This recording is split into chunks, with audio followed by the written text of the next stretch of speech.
Okay, so Kira and I are sharing hosting duties today. So I'm Robin. I am I work for CAJ, but I coordinate the Equality Coalition, which is one of the three partners in these webinars. So the other two are the Transitional Justice Institute and the Human Rights Consortium.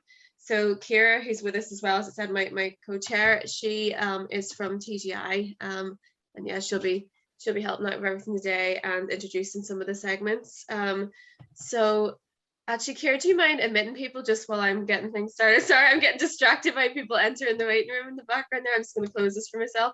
So yeah, basically from last summer, we did a joint project where we were running regular webinars.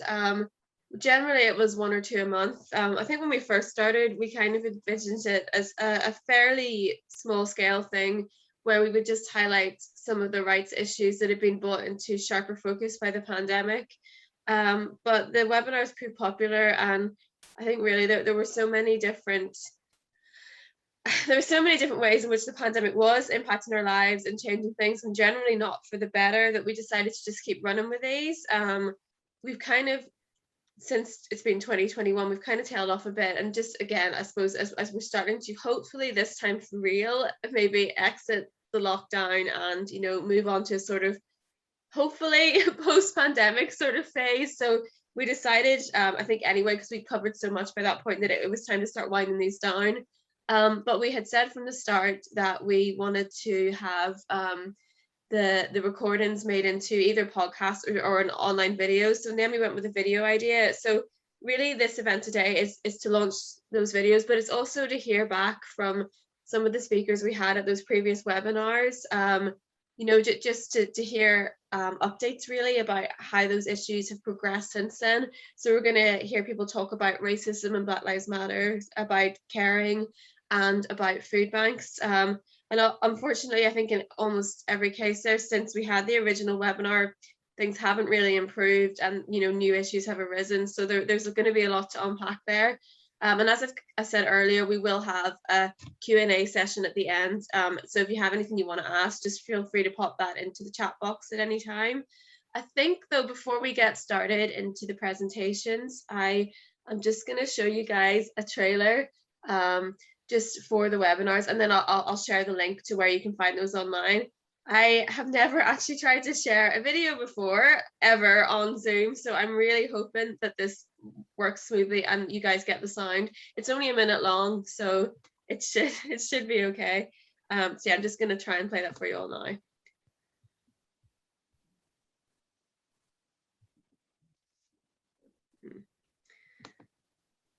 Okay, it's not showing up a minute, so I'm going to see if I can play it directly from my browser. Just a sec.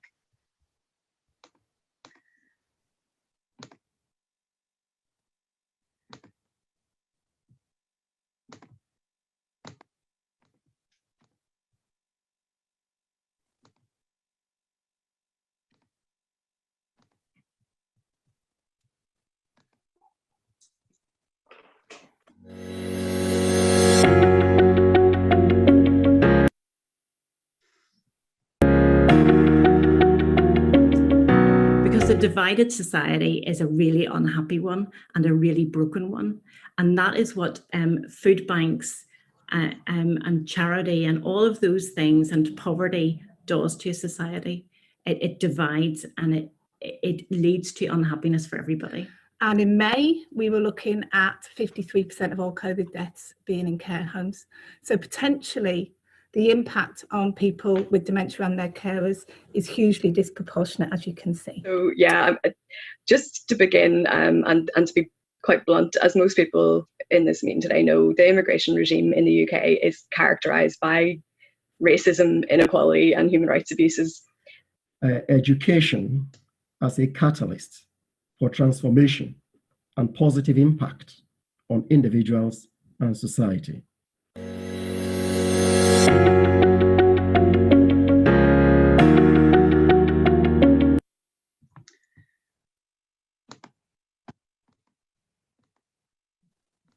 Did that play okay for everybody? Okay, great. So it's going to autoplay the next one. Right, so basically I had to play that directly from the YouTube channel. but it means that everything there is working fine, which is great. So I'm still sharing my screen, I think, at the minute, just to show you, like, I think we ended up doing about 15 of the webinars in the end. So there's like loads of different topics you can explore, and there's actually a couple I missed originally, so I will go into this at some point and watch the ones I didn't see. I'm just going to stop the share now and give you the link directly here. But yeah, it's definitely worth a look. I mean, aside from the ones like we're kind of looking at again today, we looked at stuff like digital poverty, social security in the pandemic, access to courts. So like there's a really wide range of stuff there. So yeah, I hope you guys like enjoy watching those. They'll be kept up, I think, pretty much permanently now. So I actually think Kira is going to introduce the first speaker. So I am just going to pass over to her now. Good morning, everybody, and thanks so much for joining us, and thanks for the introduction, Robin. Yes, really pleased to be here this morning to launch our videos on YouTube and to welcome back some of the speakers that we had during the series that made particularly memorable contributions. And one of those people was Camilla, who was one of our speakers at the Black Lives Matter protest and pandemic webinar, and it took place last August, and it was a really critical time.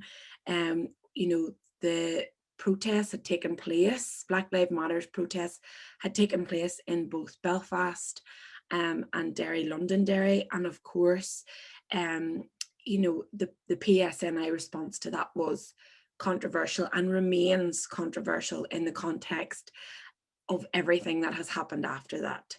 You know, we know, for example, that people did not face the same treatment who attended various funerals and events that went on during the pandemic, and therefore the treatment of those people who did participate in the Black Lives Matter protest is viewed as very, very unfair and unjust, and that lingers on. It still hasn't been rectified, and people have faced fines who shouldn't have faced fines.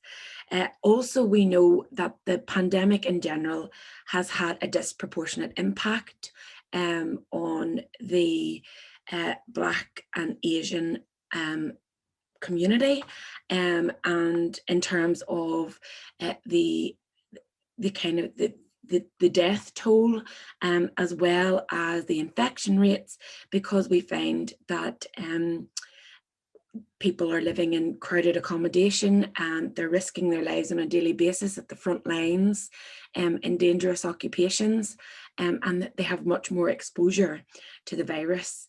So I know that Camilla, and what really stuck out about Camilla's presentation for me was her call for Black women and men and citizens in Northern Ireland to have a seat at the table, because they just simply are not represented on public bodies or in government institutions, places where important decisions are made, and therefore their voices aren't heard.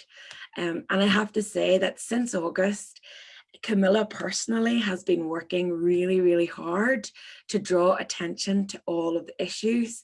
It's been a pleasure to see her on BBC Newsline.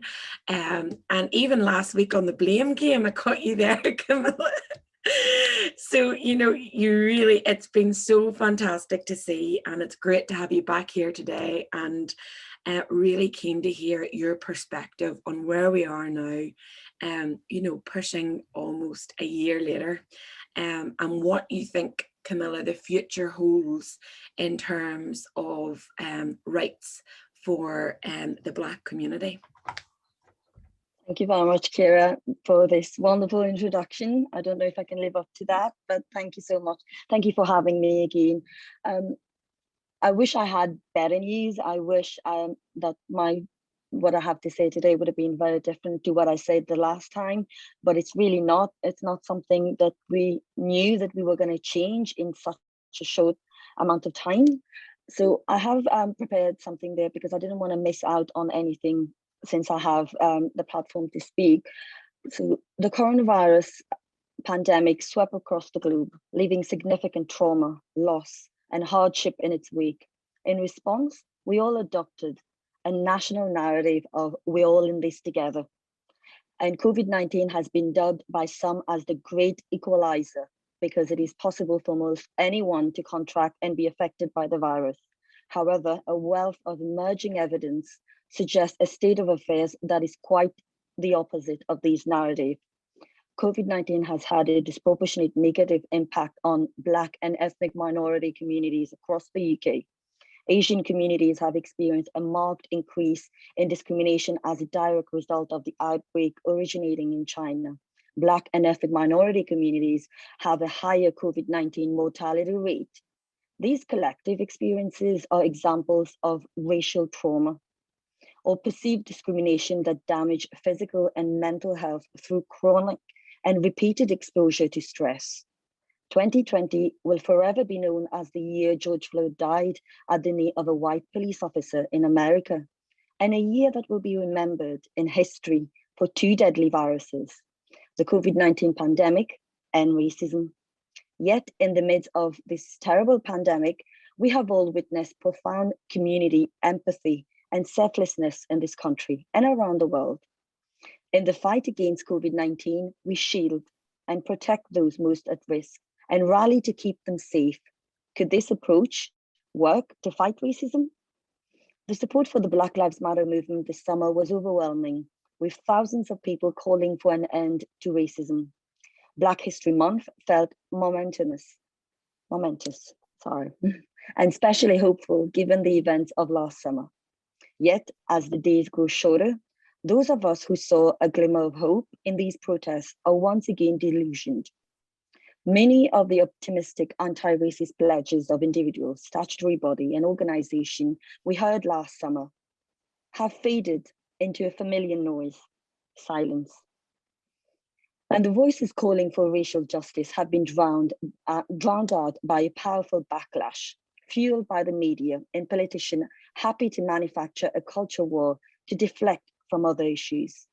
These are the voices that are loudly calling for an end to Black Lives Matter, ridiculing wokeness, complaining about diversity's Britain Got Talent performance, and claiming that it is illegal for teachers to teach white privilege. Even standard corporate campaigns for Black History Month resulted in fury and boycotting of Sainsbury's with repeated cries that it's all gone too far. Most Black people suffer emotional trauma because of racism and discrimination.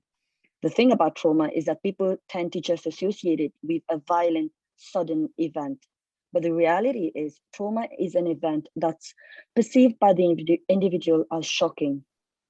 That shock factor could be both physical and psychological. People who are experiencing race-related trauma are the same symptoms as post-traumatic stress disorder, including high blood pressure, difficulty concentrating, sleeping, and increased anger and irritability. The way it can be described, it's like wearing a heavy wetsuit day in and day out. Various forms of trauma, including microaggression, stick with you and continue to weigh you down. And it's exhausting to have to carry these. It weighs you down and wears you out physically and emotionally. Our capacity is impacted. For example, before last year, many of us could have sworn that no matter what goes on, we could handle it. That will be all right. That our outlook now after last year, well, maybe not. It is tiring asking for real change and being rewarded with tokenistic spaces.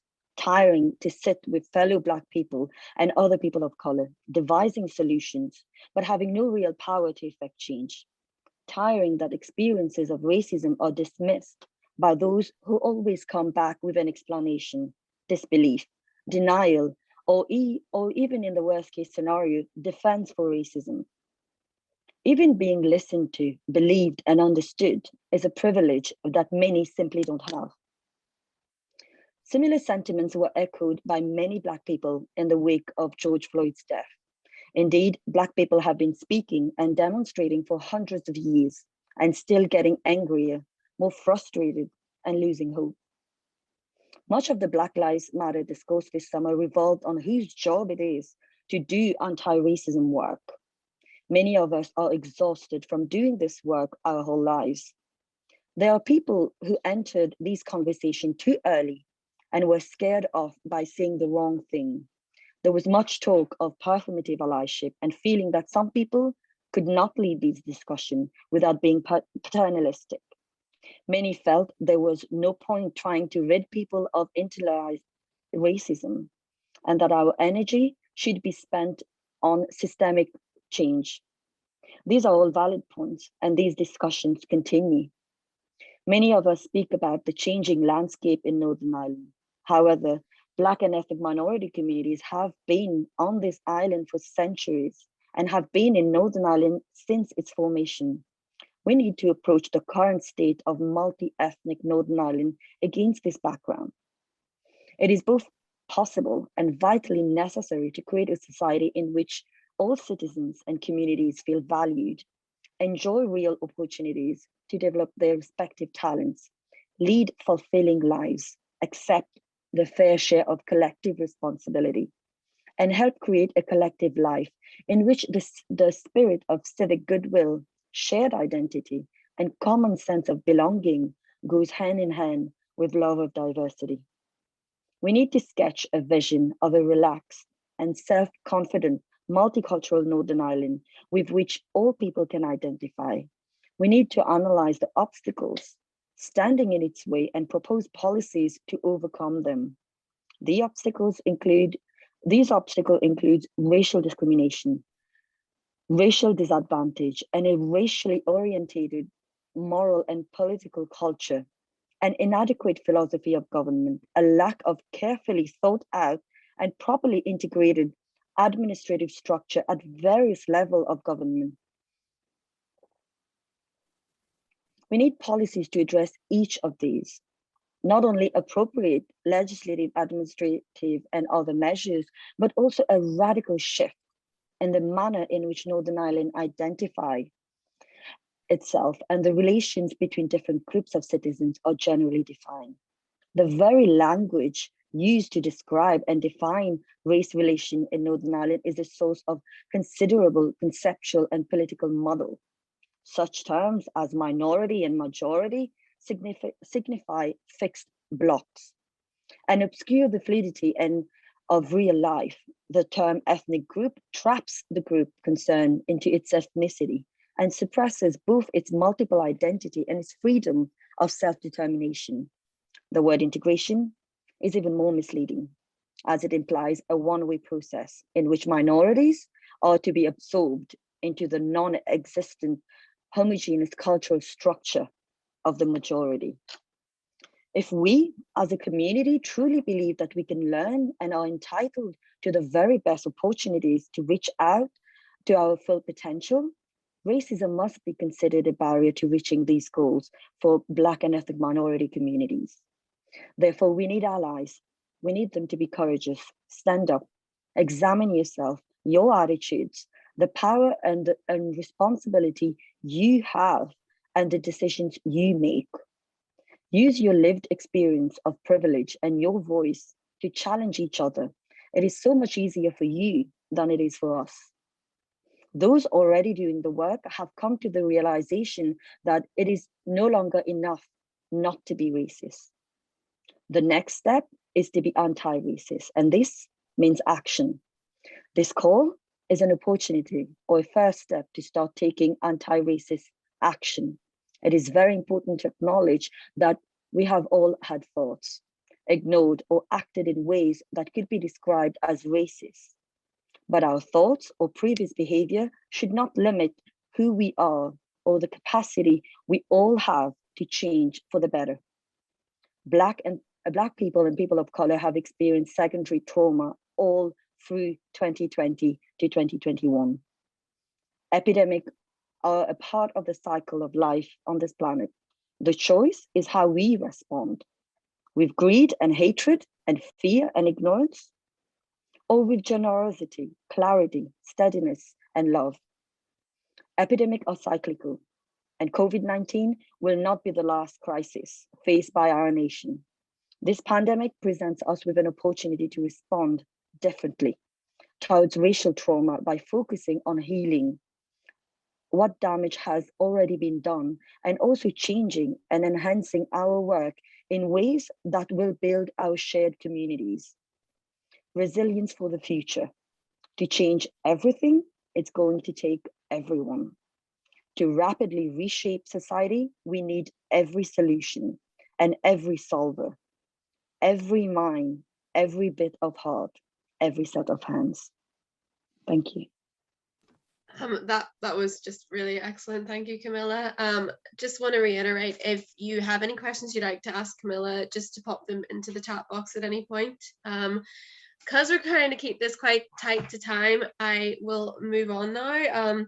So our next two speakers are going to be, just trying to find them on screen. Oh yes, there we go. Are going to be Fiona from Tide and Liz, who is actually a carer herself.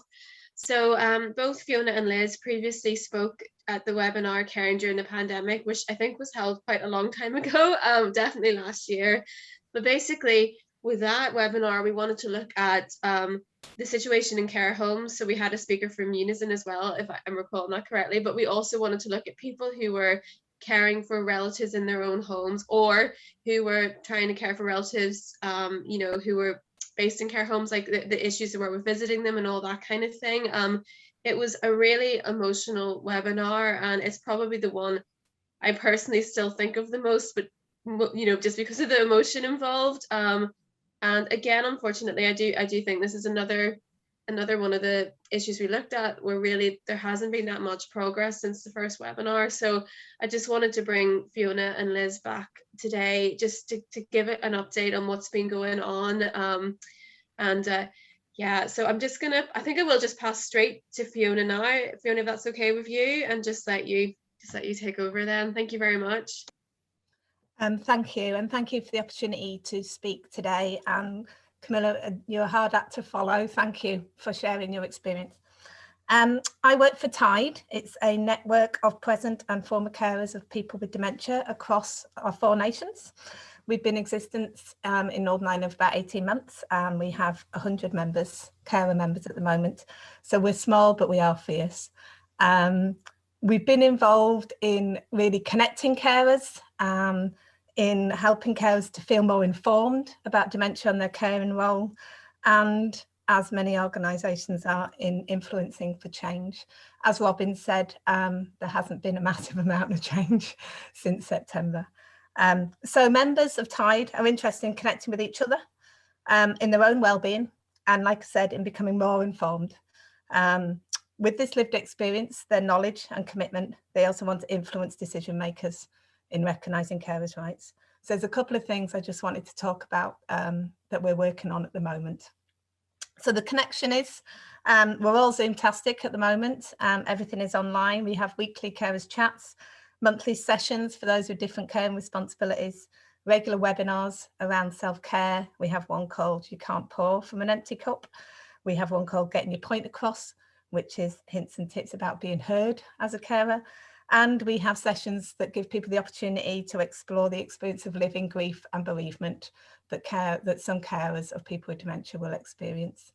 There's a couple of things that we're doing at the moment. We're producing a handbook for carers of people with dementia so that carers can access information quickly and easily. It's a fairly simple idea, and it came from a carer who said there were just too many hoops, too many places to look, too many people to speak to, and different services to know about.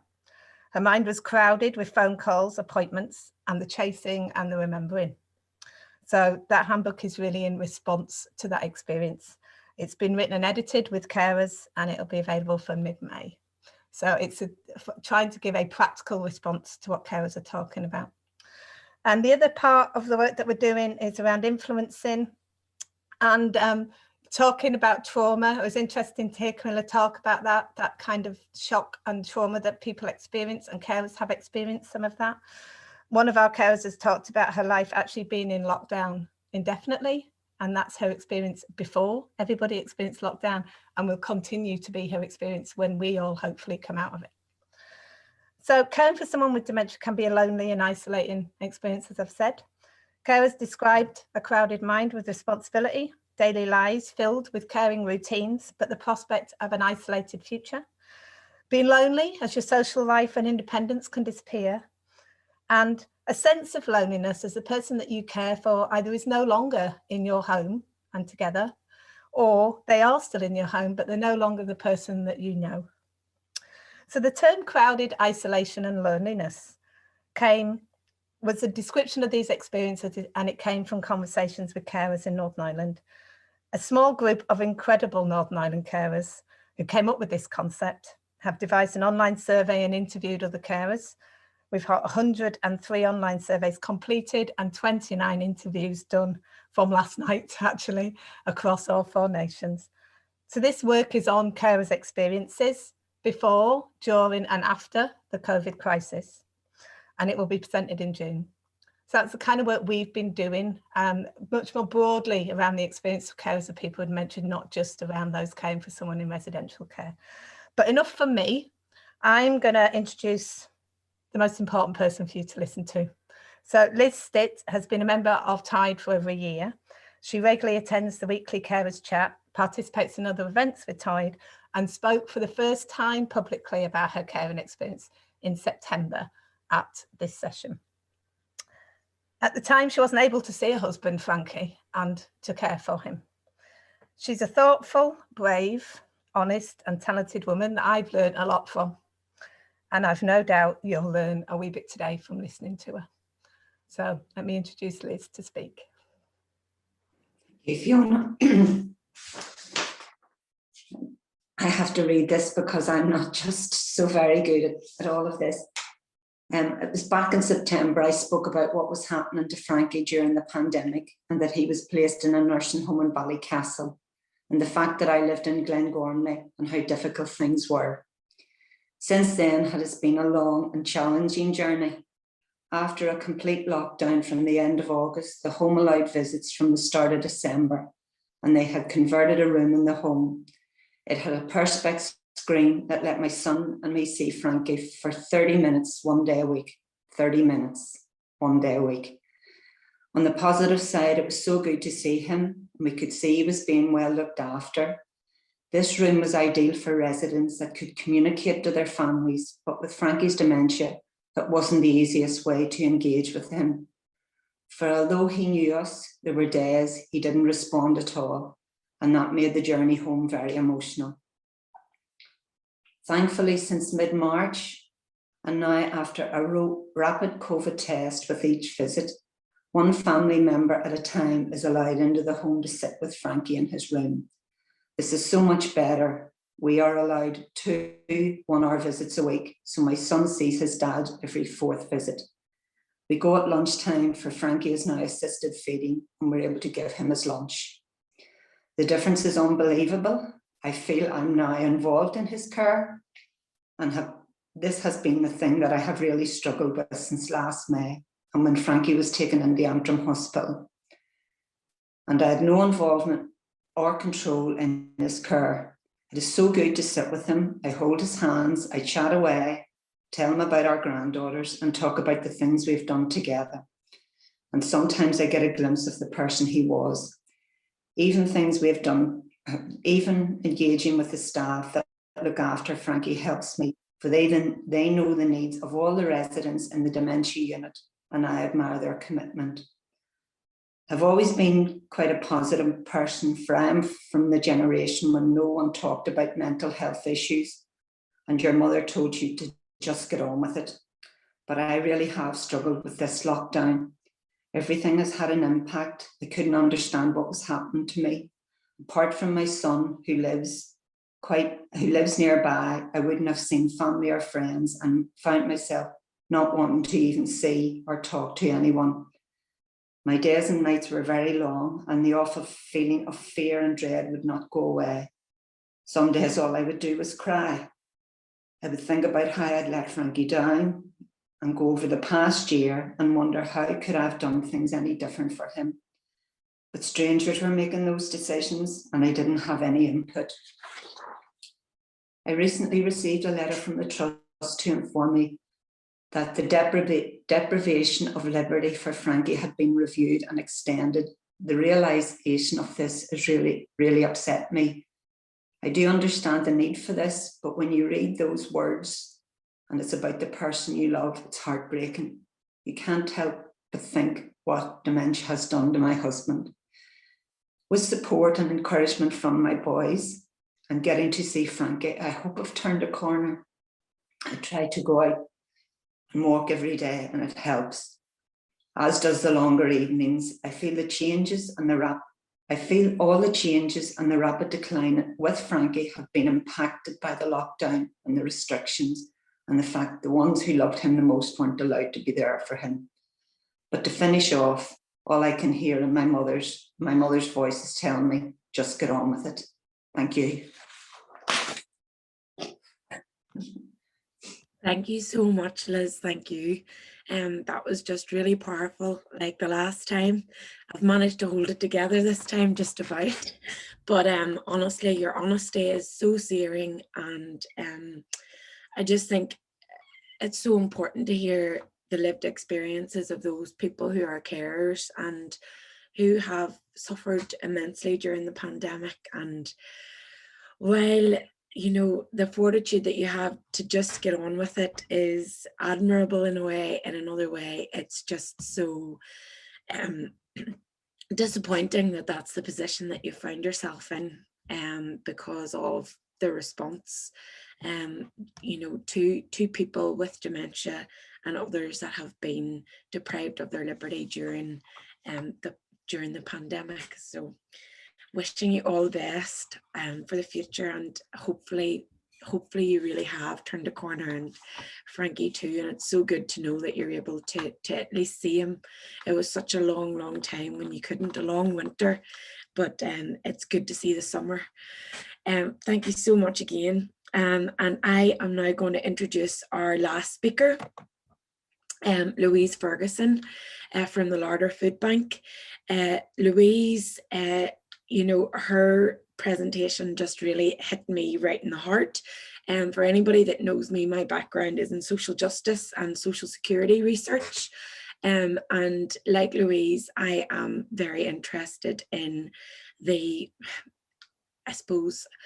huge increase in food banks in Northern Ireland over the last number of years, and why it is, and really what we can do to make sure that this doesn't become the normal response from government to fund food aid, rather than making sure that people have a minimum income to allow them the dignity of choosing their own food.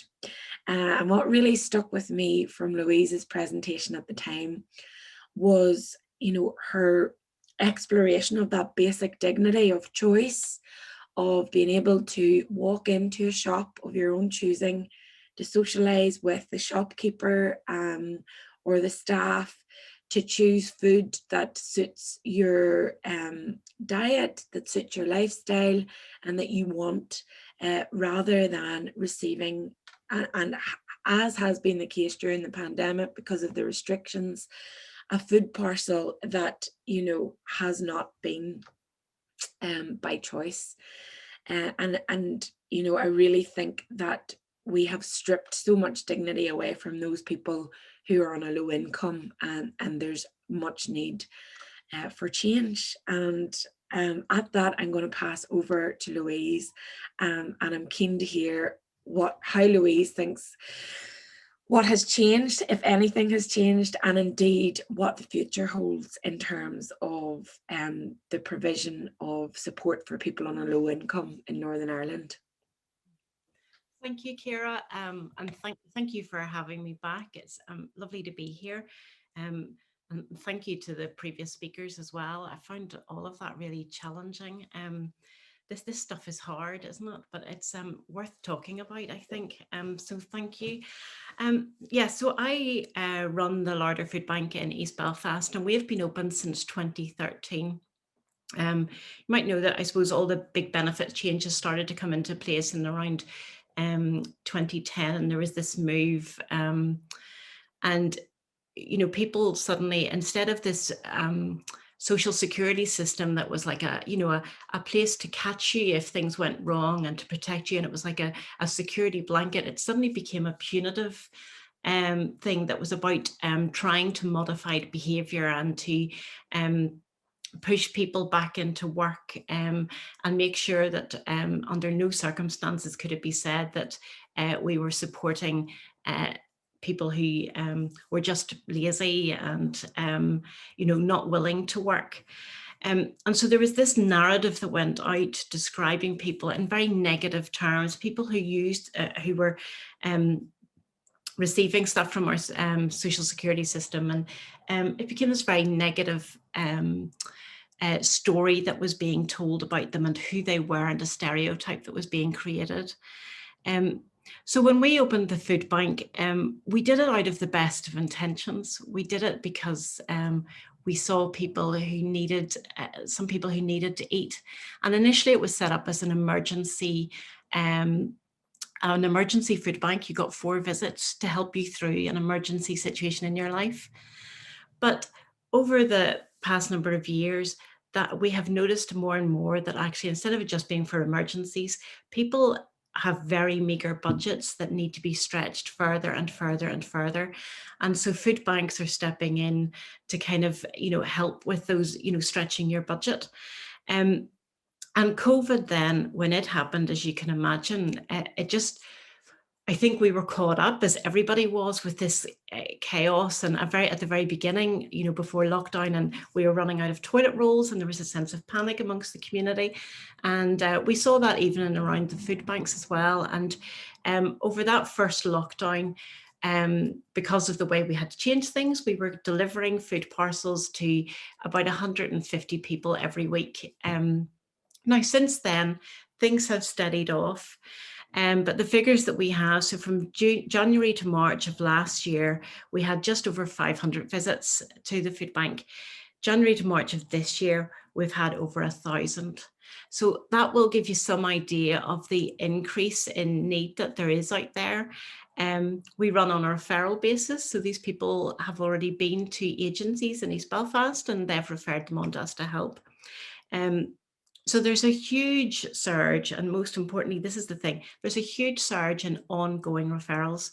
So we are not operating, we are no longer operating, we're an independent food bank, so we can change the way we operate very quickly. We are no longer operating as a one-off, you know, 4-visit food bank. We now see people week after week after week after week. And as Ciara has already said, what we see in terms of handing people a bag of groceries that they haven't chosen for themselves, they've had no input in getting, is just, it's heartbreaking. Because what we find is that there's a real lack of parity when it comes to charity and to what we do in food banks. There's an imbalance of power that is created between the giver and the receiver. And you all know that's that thing that says it's better to give than to receive. And there's a very good reason for that, because if you are with financial resources, you become the person who has the right to judge someone else. You can expect to receive thanks for your generosity when you give over your financial resources. You can certainly feel good about how kind and generous you are. You can question how receivers spend the resources that you have worked so hard for and are giving to others. You can start to question why people should receive help. You can have your voice heard because you have a platform to be heard. And ultimately, you can choose what to do with your own money, and you can withdraw it at any time. That's your choice. You can do that. If you, however, are someone without financial resources, you are there to receive judgment, often according to stereotypes. You're expected to show the appropriate amount and level of gratitude, no matter what you have been experiencing to get to that point. You are reduced and diminished every time you come in contact with agencies or charitable organisations. You're stripped bare and exposed to scrutiny on an ongoing basis. You're constantly asked questions about where you live, what you do, where's your money spent. You have to account for it all. And you have no platform for your voice to be heard. No one actually listens to you. So the imbalance of power within charities and within food banks is a huge problem. And it's a problem for all of us, because this affects all of society. When one group of society is suffering and marginalized, we've all heard, no one else can. I don't know about you, it's very hard to keep going in life knowing that there are others suffering around you. There can be no joy or peace for anybody until we provide it for everybody. So charity, what we've discovered is that charity is often much more of a life giver to the giver than it is to the receiver. There's more joy to be had to being the giver than to receiving charity. So people might receive what they need, but it comes at a cost, namely to their, self-worth, self-confidence, dignity. And capitalism says, unless you can put a price on something or someone, they are of no value, or it is of no value, and therefore can be ignored. But people who use food banks and people who live in poor communities have gifts and abilities. They might not have, an amazing education behind them, or lots of things will have gone wrong in their lives, but it does not mean that they are people without something to offer and innate abilities that are already there and in them. So post-pandemic, this is only going to get worse. And I suppose the challenge for us has been in our food bank is to think, well, how can we start to change the narrative and change things? And post-pandemic offers us all a real opportunity to change everything. We don't have to go back to the old way. What I'm learning is there are lots of options out there. Unfortunately, we're only ever sold the same ones. There are people out there, Ciara could talk much more eloquently about this, but talking about basic incomes and all sorts of other, cooperatives and ways of communities working together and doing things differently. But you'll have heard the Chinese proverb, give a man a fish, you feed him for a day. Teach a man to fish, you feed him for a lifetime. But I was at another meeting the other day and someone added in what happens though when there are signs everywhere saying no fishing.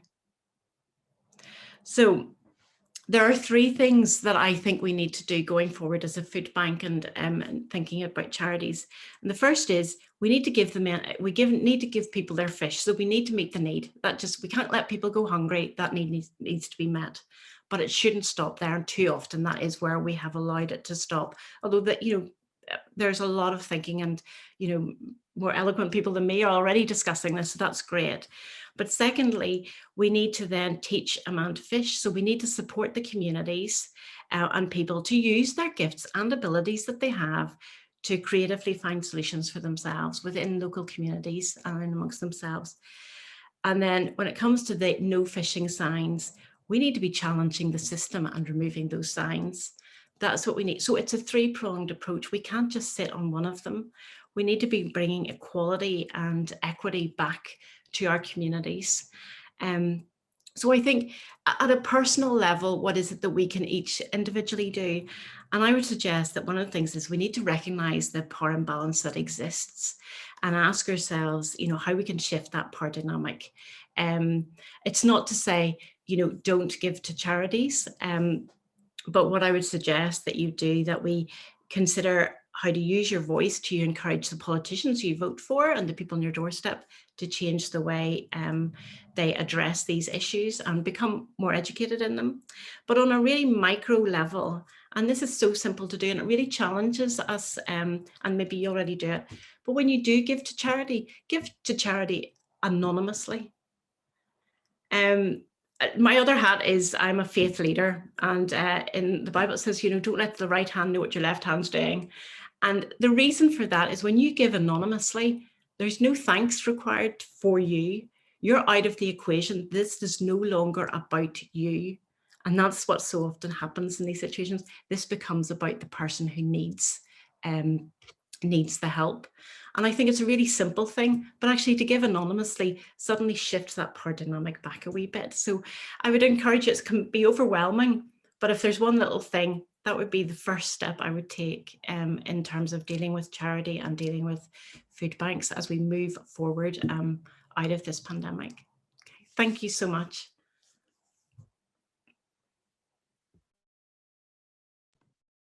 Thank you very much, Louise. Again, like the others, just very powerful words there.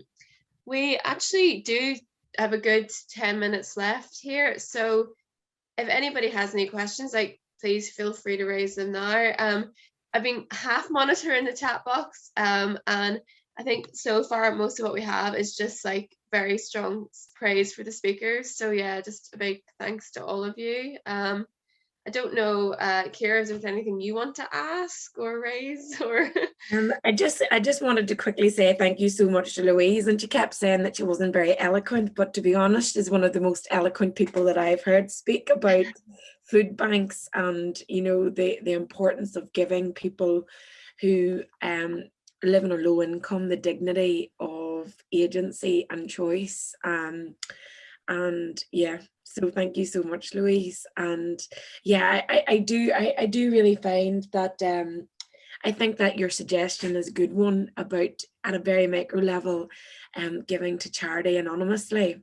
I think there has been a trend in the last few years where people like to share their charitable giving online for everybody to see. And you know, sometimes that really doesn't sit well with me, because it really does expose that power imbalance. And so yeah, from a volunteer myself, or as a volunteer myself in the local community, I think that is something that we can very easily do. And of course, with the current electoral climate, if the predictions are right, we could be stepping into an election here in Northern Ireland much sooner than we anticipated, than next May. And I think all of these social issues that we have talked about today, racism, inequality, poverty, carers, health and social care, they have all been neglected throughout the course of the pandemic, but just throughout the course of governance here in Northern Ireland. And I do think that it's time that we as advocates for all of these things really do hold our politicians to account and ask them what they're doing. So I'll get off my soapbox. I don't think I do have any questions. But I would really invite anybody who has any questions or comments to either put it in the chat box, or we do have quite a manageable audience here. So if you do want to just put up your hand and make any comments or ask any questions, please do so.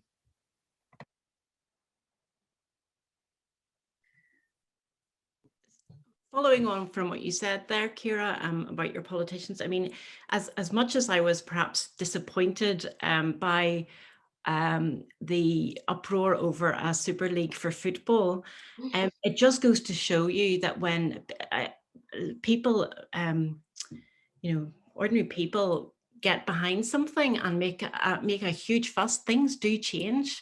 It's what we get behind we need to change. We need to be focusing on the things that are really important. But yeah, it just goes to show you what that can do.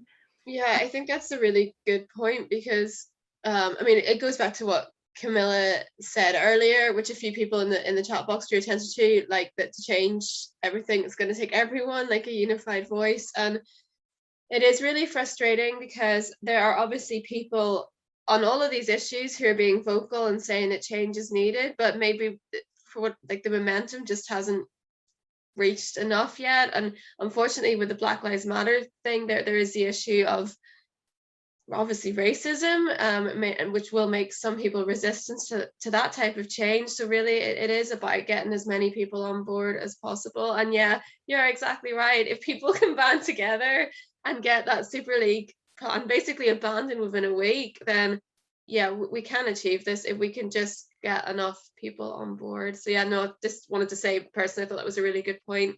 But yeah, as Kira said, if anybody else wants to raise anything, we've got just 5 minutes left. But maybe the speakers all said what needed to be said already. Don't know. Yeah. Oh, I think Traza has a question. Yes, sorry, it's not like me to turn my camera off. But yeah, I think it's really interesting. By the way, everybody was really fantastic, and I think it was a really good summary of all those different conversations that happened throughout the COVID webinars, which I really enjoyed, I have to say. So, and thank you all very much for your time today.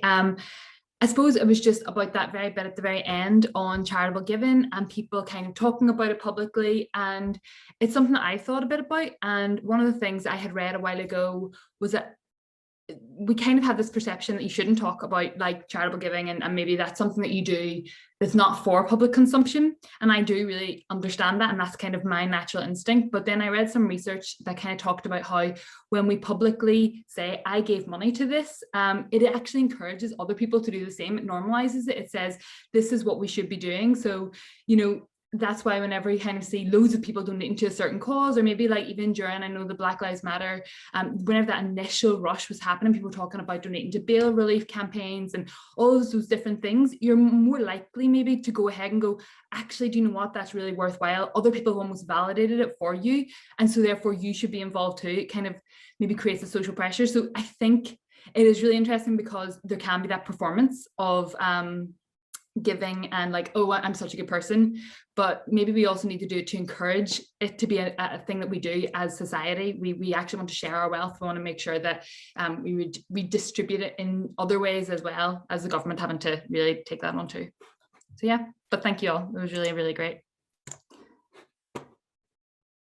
Okay, well, I am just going to do a last ask for any questions or comments. But if no one comes through this time, I think we can probably just end this a little bit early. I don't see any reason why not. So let me just make sure there's nothing in the chat box. No, so as I said, the stuff in the chat box really is just big thanks to everybody involved. So yeah, I think on that note, yeah, we can end it. I know we covered a lot of heavy stuff in that session, but I do like the positive message about how, you know, if we all come together, we can try and start solving all this stuff. I mean, it maybe sounds naive, but it is actually true. So yeah. Okay, well, thanks everyone. It's been a brilliant series. I don't know if Kira has any final thoughts she wants to share. No, I think I've probably spoken enough, just to say thanks. Yeah. Thank you so much. It's been so brilliant to have these conversations, and yeah, like I think if we share the conversations and get the word out there, we can hopefully get more people to get behind some of these really important issues. So thank you so much. Okay, well, I'm going to hit the red button and end it now. But yeah, just big thank you to all of you. It has been one of my favorite work projects of recent years. So thanks everybody, and see you all soon. Bye.